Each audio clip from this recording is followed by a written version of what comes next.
You are watching or listening to Purham and Associates. For more information, visit rpurham.com and subscribe on all social media platforms at rpurham. Thank you. And don't forget to like, share, and subscribe.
Hey, good day to you all. Welcome to Purham and Associates. I'm your host, Randy Purham. Hey, I hope you all had a fantastic week so far, and you're excited that it is the weekend. And you know, it is Friday, and this is the time that we take to thank our men and women who are serving our nation around the world, sacrificing and committing their time and their freedom, and protecting our freedom, our constitutional way of life. We thank and we salute you, and we wish you a safe journey back home to wherever that may be. With that being said, folks, what a hell of a week. But we're having fun. We're having fun. We got a very special guest with us today, ladies and gentlemen. Y'all are going to love this conversation because we have none other than Gabby. I don't know why I call her Gabby all the time. Abby. Abby Gibson. She is running for Hays County. That's in Texas here, ladies and gentlemen, for those that are listening and watching. That is Hays County, Texas. That is Central Texas in a way, but leaning southbound. But she is running for Hays County Commissioner Precinct 2, and she has a long record of service to causes that advance liberty, community, and faith. She has served on multiple nonprofit boards and supported initiatives benefiting independent business owners, career cancer warriors, search and rescue teams, child sex abuse victims, anti-trafficking efforts, and youth sports leagues. Excuse me. Her advocacy has contributed to legislation passed in the 89th legislature. She currently serves as a president for the Hays County Republican Women, a longtime Eastern Hays resident. Abby brings extensive experience in business operations, sales, and policy involvement. Originally from North Dakota, Abby studied in Minnesota before relocating to Texas in 2008. A Christian conservative, she is committed to serving her community through volunteer work in schools, churches, veteran outreach programs, and the Doberman rescue groups. I love Dobermans. Aside from servanthood, Abby is a devoted mother, an avid outdoors woman, voracious reader of philosophy, and immerses herself in forward-thinking policy and strategy. Ladies and gentlemen, introducing the summary, presenting to others, Abby Gibson. Abby, good morning. Welcome. Hi, Randy. How are you? Thank you for having me on. Absolutely. I'm living a dream. Abby, I want us to, a lot of people, we have the elections coming up in November. And a lot of people, they tend to only vote, top of the ticket kind of races, like your president, your Senate, your Congress people, and then they walk out the door. They don't believe in, voting down the ballot because they don't do their research. And then they be like, I don't know who this person is, whatever, I don't care. And they walk out the door. I tend to advocate for people to reverse order vote. And what that means is actually starting from the ballot up. And that does require you to do your research and know who the candidates are that's running for these obscure offices that you never heard of. County tax appraiser. And it's like, I didn't know we had a county tax appraiser on the ballot. I thought that was just like a regular job that you filled out for type of thing. Right. But these are elected people. And I tell people all the time that, the bottom of the ballot or the lower rung of the ballot is the most important portion of the election process, because the lower they are, the closer they are to you. And that kind of like turns on a light bulb to people. I'm like, if you like paying higher taxes and you don't care what your city council members do, don't cry about, the electricity bill and, and all the other stuff that's going on. And they go, oh. So, Abby, tell us about tell us what a county commissioner is and all that good stuff that entails with it. All right. Well, again, my name's Abby Gibson, and I'm running for Hays County Commissioner in Precinct 2. So that is an area of Hays County that hugs the I-35 corridor. It is Kyle, Texas, and it is the eastern portion of Buda.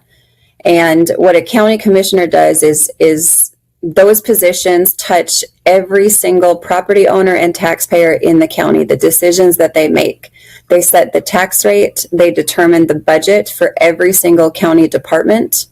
They decide what roads are prioritized, what vendors are selected to do those projects. They enforce the bonds. They make sure that projects are done according to the timeline. They have the most day-to-day interaction with constituents, or at least they should. It is a full-time job, and any good commissioner is boots on the ground connecting with their constituents every single day. Awesome. And a lot of people don't know that. They think they confuse when they see like driving on the roads. They think that's a city affair, but in some cases it is. Some cases there is, it is sectioned off. So if you're on like a county road or a farm to market road, right, that's county business. If you're like in Buda in the city proper, and there's a pothole, you call the city. But a lot of people don't know that. Right, and that's interesting. The city of Kyle has done a really good job lately, especially on social media, trying to break down the different sections of our roads and who to contact for what. And I thought that was brilliant. I love digestible information that meets people where they are, especially when we have so many layers of government and so many different entities that are responsible for the things that all of us use. So when it comes to the roads, especially in Precinct 2 on the east side, we have a lot of work to do. There has been a lot of delays. There's been several tragedies because of unsafe roads, and that is one thing absolutely focused on, not just exploring or looking into. I am committed to getting those projects done. That's awesome, and I'm glad you mentioned that, because a lot of people don't understand as well. It's weird how a lot of people don't understand or know a lot of things, but. Well, I think government. I think you have to be a little bit of a nerd to enjoy government. I don't think any of us paid attention to civics until we grew up and had a mortgage, and then it's like, oh, wait a minute, where is most of my paycheck going, and who's making the decisions with that money? And then you start to pay attention. I agree, and I don't like to generally bash the public like this, but I am today because it's Friday and I don't care. But it's interesting, because when you look at sitting at a county level versus a city level versus the federal level, people tend to blame you for things that you have no purview over, things that you have nothing to do with. And even as a candidate, it's crazy. I deal with a lot of candidates and helping them out, and they'll call me or I'm out with them, and constituents come up and they're complaining or fussing at them about something they have absolute no control over. And it's like, do you know what office they're running for? Do you know what office they're in? And they're like, yeah, and you're sitting there with President Trump, and it's like, they're running for school board. I highly doubt they're sitting with President Trump about some issues. So talk to us about your experiences on the campaign trail thus far, and and having these kind of experiences with the constituents that they yell at you for being part of the Trump cabinet. Right. And it's interesting. It's been a very enlightening experience. I think my day-to-day interactions and what I'm doing in my community outside of running for office, people know that I've always been involved in my community. If there's a way to help and I can, I will. And that's just servanthood, and working very hard was instilled in me at a very young age. It's it's just who I am and what I do, regardless if you've got cameras rolling or regardless of accolades. That's just what I do. And now when you run a campaign, you have to showcase what you do and who you are to the public. So that has been an interesting change for me. I'm not used to broadcasting what I do all the time, and that's an important part of campaigning so that voters can size you up and see what you're about and see what you do. Social media is a bear. And I think a lot of times it is robots that are chattering, or it is very weak, insecure people that feel very brave behind a keyboard to go ahead and tear someone down that is trying so hard to help their community. It's to attack someone's character through a keyboard is incredibly stupid, in my opinion. Everything that is put out on the internet stays on the internet. And you've got people in government agencies saying very spicy things that I don't think they should be saying. I do believe, in freedom of speech, right? But that doesn't give you a free pass to be ugly. True. Right? You're absolutely allowed to say whatever you want to say. That's protected, by the amendment. But what kind of a message is that sending to your family and your kids and people in your community that look at you, right? That's a reflection on you. Mm-hmm. So that's been interesting to work through. Yeah, no, I'm glad you said that. That was very beautifully put. That, just because you have a keyboard in front of you doesn't give you the right or the privilege even to be nasty towards somebody else. And the idea that you are out there, willing to step up and willing to put your livelihood on the line, really your reputation, your privacy, your security and everything, you're putting that on the line to help them at the end of the day. And they want to attack you. I find it to be stupid. I love those kind of people actually, because I will be the one to respond back and troll the hell out of them. And then they get mad and everything. And I did it when I ran for Congress out of Alaska. I had trolls, saying all kinds of crazy stuff, and I would fire right back at them. And they're like, "You can't do that. You're a candidate. Oh my God." And I'm like, I'm still a human being. Yeah, you do have the right to respond back, right? Yeah. And what exactly. I've actually knocked on some doors of some people that have sent me some pretty nasty messages. I've had people, message me that God really messed up when he made me. What a disappointment.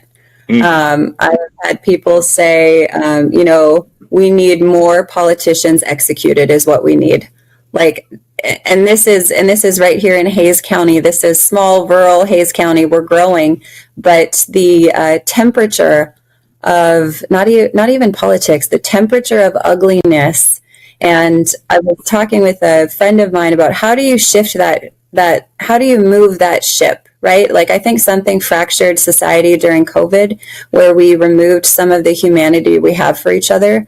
And when it comes to politics, if you want to look at the same issues we all face through a different lens, different party lines, that's okay. But how do we stop being ugly to each other and recognize that each person has innate value and that they are a husband, a wife, a mom, a dad, somebody's employer, somebody's employee. This person is a whole person outside of their political beliefs. And I would like to see us shift back towards some common sense and some grace. Absolutely. I agree with you there. I'm inherently a nice person, but if you're out there door knocking and if I ran across a person, I went in and door knocked and they opened that door and there was somebody that was online talking crazy, I'd be like, "Where's that energy at now?" And they'd be like, right. But it makes them think. Then it's like, man, if the candidate themselves popped up on me like this, who else would pop up on me? They can say, oh man, I better chill this out. You're absolutely right. The humanity, the human factor of society has went out the window completely, and the accountability factor definitely went out the window. and this is why it's fostered this ecosystem that we have, where people feel emboldened to do things because they know they're not going to suffer any consequences. But if we revert back to the days where I grew up in Chicago, where, you said some crazy stuff to somebody, you best believe your head is on a 360 swivel as you're walking down the street, because you never know. And I'm not advocating for violence or anything, but I do think we need to get back to those times at the end of the day, because that will reset course of people having some damn common sense about them. So, but I'm off that soapbox. I'm not gonna preach today. But Abby, talk to us about, I want to get into more of your campaign and what's going on with your opponent, and Hays County. Your opponent, I generally don't like mentioning names of people's opponents and stuff like that, or even highlight them. But this is an exceptional case, because we have to separate you from the rest of the pack there, because you have a very unique story. And for Johnny Flores, he's a former 8th grade teacher, and he's the former vice president of the school board in Hays County there, which under his tenure, he ended up voting or being a part of, you can talk more about it, of getting over 1,000 teachers laid off. And that's a significant impact to a small county like Hays.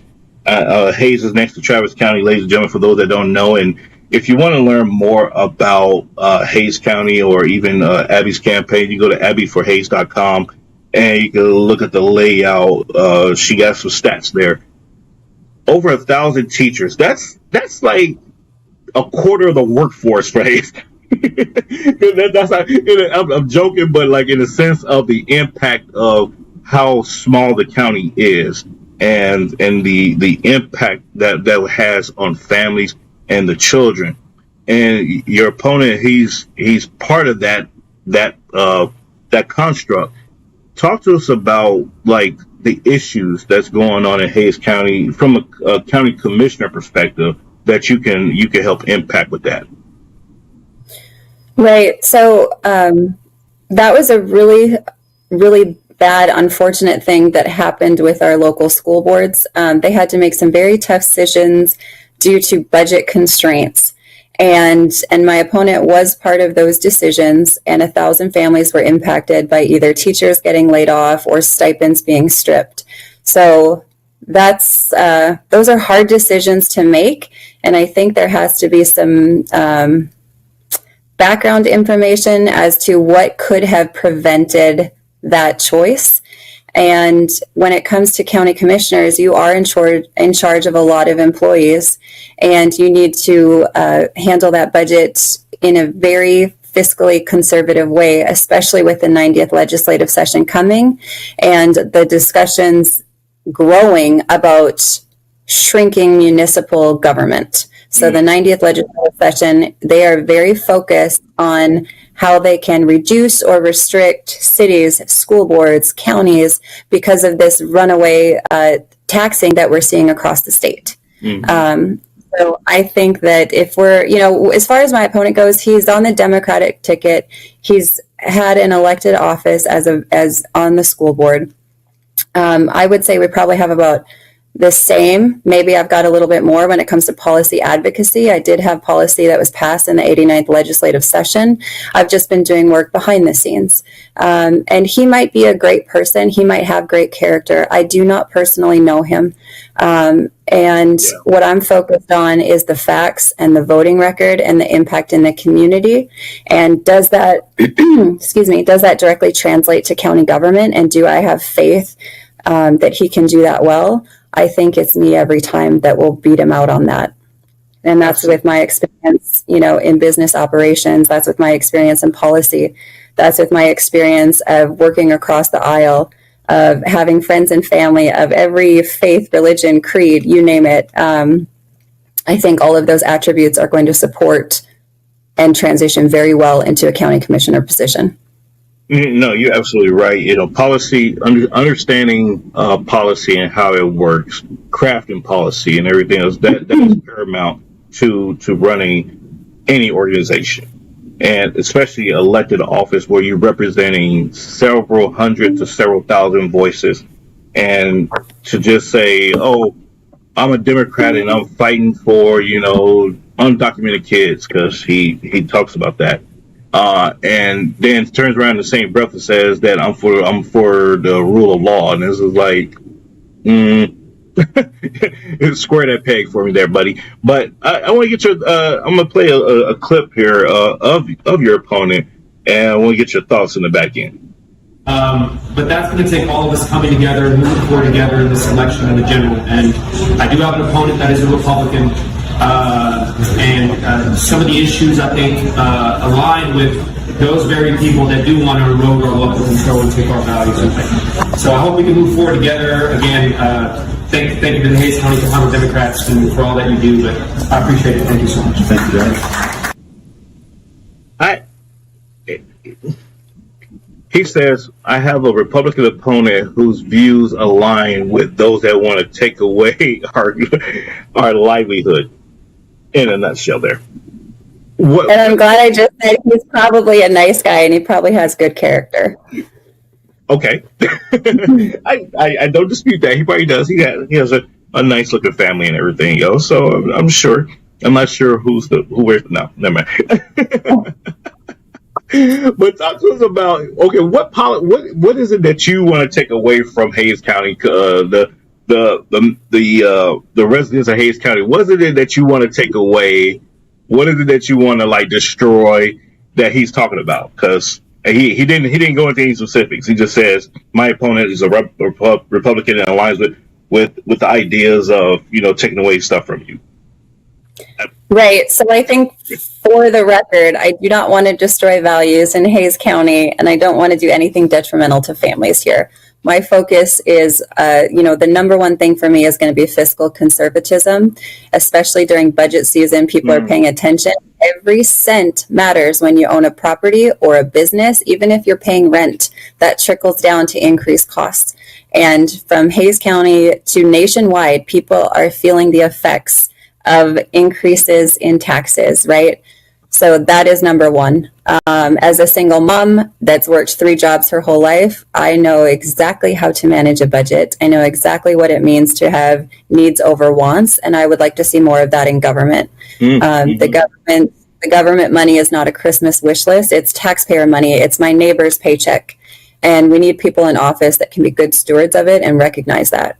And again, especially with what's coming in the 90th legislative session, you can't have a huge expanded wish list if your revenue is going to get reduced, right? I want to cut you off. Yeah, go. There. I'm sorry, because you're saying something that's very, very key right now.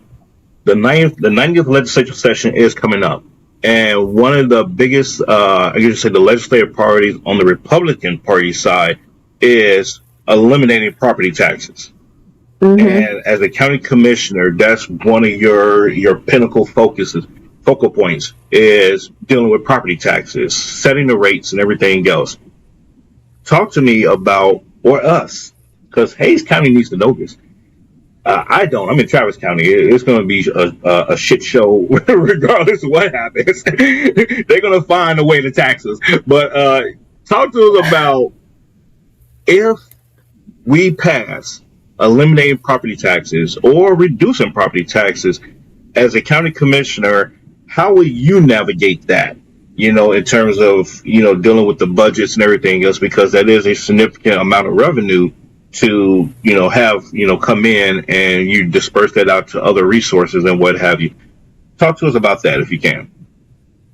Right. So when the county sets the tax rate, and that goes out to all the property owners, it collects all that taxes and it disperses it to all the different entities, like the school board, like the water utility districts, right, and so forth.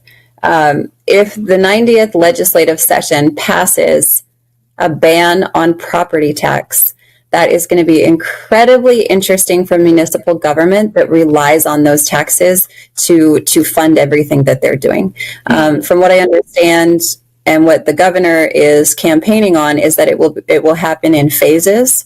And the county commissioners are going to, and this comes back to what your purview is. So we are beholden to state law. So whatever the state decides in the 90th legislative session, that's what we'll have to navigate. We can't dictate our own terms on it. Where it stands right now, we can determine the tax rate and put that, to a vote to the voters. We can do certificates of obligation bonds, general obligation bonds. There's different tools that municipal government does have, but I can't really speak to what that's going to look like until we get to the 90th legislative session. Right. Yep. Yeah, no, absolutely. But I'm glad you laid that out the way you just did, because it wasn't a trick question, but it was a trick question that people don't know. People don't know these things, and so I wanted you to highlight that. And once again, this is setting you apart from your opponent. Your opponent is more of a background of the education realm, and he's sitting on the commissioner's court and got to deal with property taxes and other, compadres on the bench there that's saying, talking high level the ad valorem tax rate and this, that, and he'll be like, what? And so it's important, ladies and gentlemen, that you as the voter understand that, like I said, the bottom of the ballot affects you the most. People are hyper laser focused on the governor's race and the Senate race. Yeah, those are important. Don't get me wrong. I'm not discounting that. However, that city council race, that school board race, people complaining about their kids, what they're learning in school and everything else, but they turn around and they reelect these same clowns right back to the school board that dictates their curriculum. And so these are the things that we have to, I guess you would say, shift our energy towards, is these down ballot races, not only as, everyday people, but, just as a society. And all these complaints that we have will have a dramatic shift, because now you're putting people into office that have a microscope on versus they slate by every 4 years or every 6 years, however long their term is. They slate by because no one's voting for them. They literally, I've seen low ballot races. I've seen them literally win with 3 votes. Yeah, there's not. So I've got over 45,000 voters in Precinct 2, and that's the densest population within Hays County. So there's a lot of voices here, and when you have less than 12% voter turnout, it's exactly what you're talking about. There's a minority of residents that are deciding who your elected official is going to be and the policies and decisions that they're going to put in place. And it will 100% meet you at your front door. Yeah. There has, and even right now, it's easy to pay attention and speak up after the impact trickles down. But right now is budget season at the county level. And people are not watching Commissioner's Court. They're not submitting public comments. There is massive decisions happening in Commissioner's Court right now that will impact what your escrow looks like. So I encourage people to be informed. It's not always like sexy and the most entertaining thing to talk about numbers and budget items and watch on your lunch break. I get it. But if something is going to impact my time, my family, or my money, I'm going to be paying attention to it.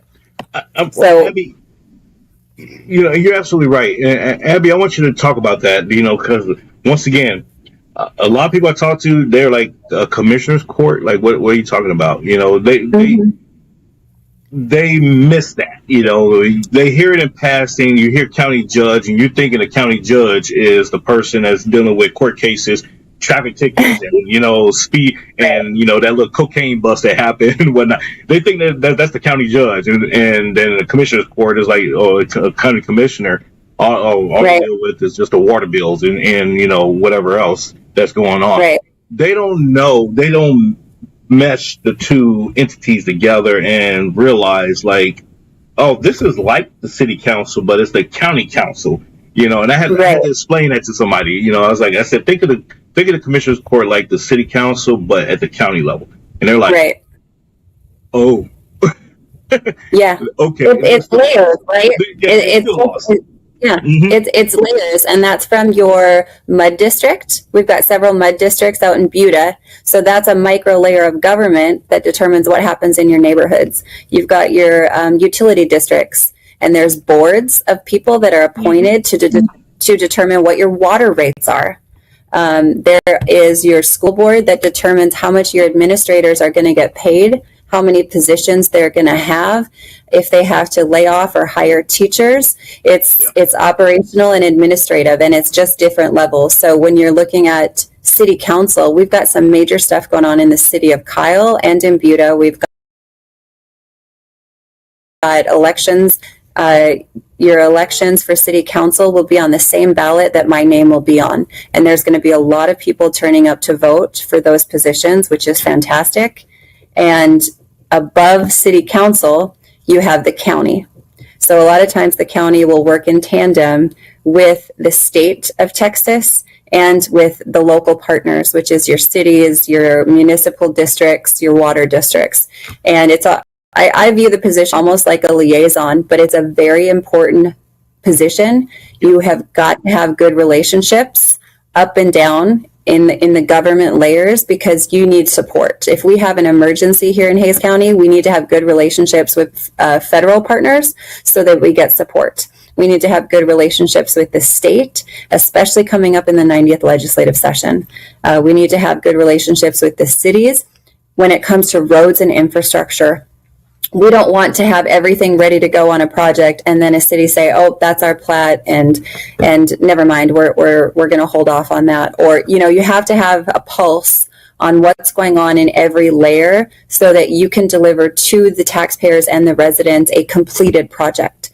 There has got to be collaboration and unity with across all of these entities. Ladies and Am I gentlemen, going too high? Am I up here? ladies and gentlemen, AbbyForHays.com. she Am I doing okay? you talk about being a civic nerd. There you go. That was civics 507 right there. That was myself. It's fascinating to me. It's interesting.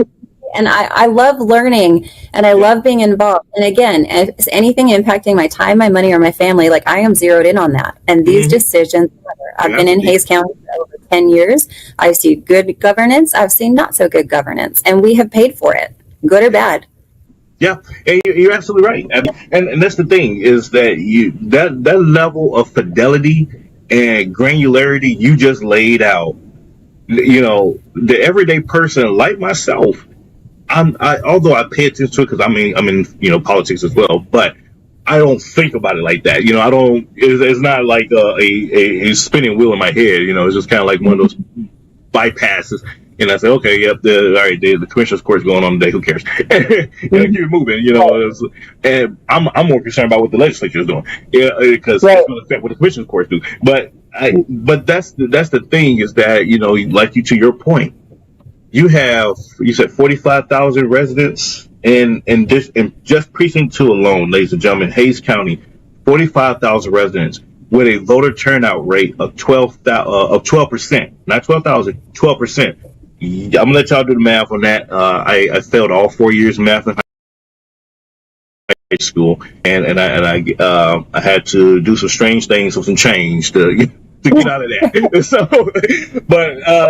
The 12% of 45,000, that is low. Either way, yeah, it still turns out a couple thousand people. However, it is still a to your point, a handful of people deciding or being that voice of thousands more.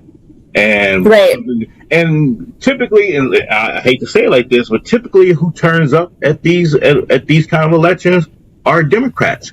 And they push to have these crazy policies. And then everybody else is sitting around like, who the hell voted for this? Not you, because you didn't show up.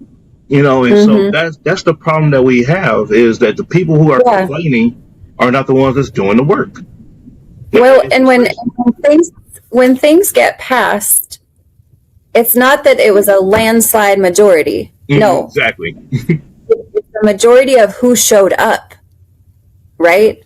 So it's not that everybody wanted that, but the ones that showed up did. So it's Yeah. very important that people show up this election cycle. We've got early voting starting October 19th, and election day is November 3rd. It is very, very important that people show up and they vote all the way down the ballot, from your governor selection down to your city council person. I cannot stress that enough.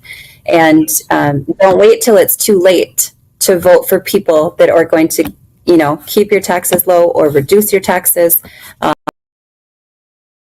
Anytime I hear someone talk on any side of the aisle, anytime I hear someone talking about expanding government, I just feel my escrow going up. So I know that those talking points are not great for me. Expanding The words you should pay attention to when politicians and candidates are talking.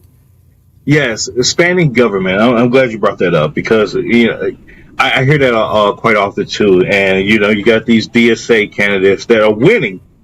I never thought in my 30 years of politics, I never thunk that I would see socialists winning elections in the United States of America.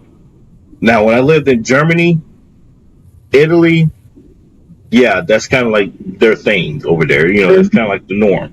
But in the United States, it's kind of like, oh, what the hell? And so these guys, they're all for expanding government. They're all for raising your taxes because they want to take all your money so they can expand government and do all this wasteful spending and think that they're going to create this utopian society that is not going to be of any value to anyone because no one's going to want to participate in walking into a room or to a grocery store, a city-ran grocery store, and you don't have a selection, nor do you have an option to get what it is that you want. You're relegated to that pack of crackers and that can of tuna. Now get the hell out, type of thing. And so the idea that, they show up to these elections and they're winning, it speaks volumes to the trajectory of our society in the involvement in politics because they're not paying attention, they're not looking at it, and so these little enclaves of DSAs, they're getting together and they're getting out the vote by utilizing talking points that sound good to everyday people that's not paying attention, and then here you come, Abby, for county commissioner, and it says, hey, I want to reduce your taxes. I want to be a conservative spender of your tax dollars. I want to make sure, the roads are safe. And I want to, because guess what? That translates to, your car being well taken care of, with tires, Right. The shocks and all that kind of stuff. A lot of people don't create those things. But those are. Oh, Randy, I replaced 7 tires in 2025. Oh, wow. Yeah. See. Let me tell you about how I support fossil fuels with our roads over here on the east side. Yes. And so that's the thing is we don't show up. And then when you do show up, you really don't understand what's going on because you haven't been paying attention. You're just told to show up. And it's like, okay, I showed up. Now what? And you vote the top of the ticket because you didn't pay attention to the other races. You didn't do your research. And those DSAs, they come in there and they're doing like I advocate for. They do reverse ballot voting. They go from the bottom to the top of the ticket. So if they don't get to the top, they're like, oh, I'm tired. I got screen fatigue. I'm out. At least they got the important races out of the way. And Right. that's the thing that we need to make sure that we're advocating for. Ladies and gentlemen, I would tell you that if you don't know who your county commissioners are, I highly encourage you to Google, Grok, OpenAI, whatever it is that y'all are using these days. I don't know, and look and see what it is that they're doing. And like Abby said, it is boring stuff. To sit in a commissioner's court, session and listening to some stuff that's like nauseating as all hell. And you're like, why? It's business proceedings, right? Or at least it should be. Like, I think, if I may, if your government officials are entertaining you or up on their soapbox, they might be hard pressed to also get to work. So I would, you know what I'm saying? Like, I would much rather my representatives personally call me back, email me back in a timely frame, than focused on, you know, social media clicks or you know, out in the community just to get a photo op. That's something that I have not had here in Hays County from my state and federal leadership. I have never gotten phone calls back or emails back from my reps. And I have reached, and I'm in a Democratic area for that. With the new districting lines, it has changed. Now I have Michael Cloud, who I've met many times, has responded back, has called me back, so that feels great. But on the county level, that's really important, and that's any county in Texas. So your commissioners, you know, we talked about that at the beginning. You've got 5 seats on the dais that dictate every operational thing that happens with the county. You have a county judge in name only, and you have 4 commissioners that have purview over 4 different sections of the county. The district lines make no sense. So when you look at your voter ID, it will have a precinct in there. If it starts with a 2, you are in my precinct. If your voter precinct is 220, you will see my name on the ballot. And so when we look at our county commissioners, whether you're here in Hays County, there you go. There's a voter ID. That's awesome. I got mine over here too. So when you're looking at your current elected officials, whether it's your city council or your school board, or your governor or whatever, you deserve to have a timely response. And I feel like we need to focus on, or maybe just remind people, not just that you fund the government purse, but it's the inverse, you know, of a triangle. When you think that the government's at the top and the people are at the bottom, that is not the case, right? The people are at the top, and it is because of the people that anyone gets into office. It is because of the people that any money gets put in to fund these policies and ordinances and things that the government wants to do. Like, the power is in the people if they would just step up and take it. Yep. I 1000% agree. And we cannot emphasize that, you know, any more than that, because a lot of people think, you know, they don't have any power. And it's like, and I'm glad we share Congressman Cloud, because he's a great guy, you know, and I talk to him from time to time. And, you know, he's I guess you could say he's underrated. He's a very top-notch congressman, and a lot of people just don't pay. And I think that's by way of, you know, incidental design. When you're doing such a great job and you're doing what you're supposed to be doing, you fall off the radar, and no one pays attention to you anymore because you're doing a great job. You know? And you're not being a social media, you know, freak, and you know you're not doing all those crazy things that everybody else is doing. And so, you're not trying to entertain people, right? Like, I don't want to be entertained by my politicians. I just want them to be like Walter Cronkite. I want them to go through the budget items. I want it to be as boring as like a CPA. I want to know exactly how much you're going to save me and exactly what the return on my investment is going to be. And that's it. I want to go to a concert, you know, downtown Austin, or I want to go watch Cirque du Soleil or go to the ballet. I want to do that to get entertained. I don't want to see that from my elected officials.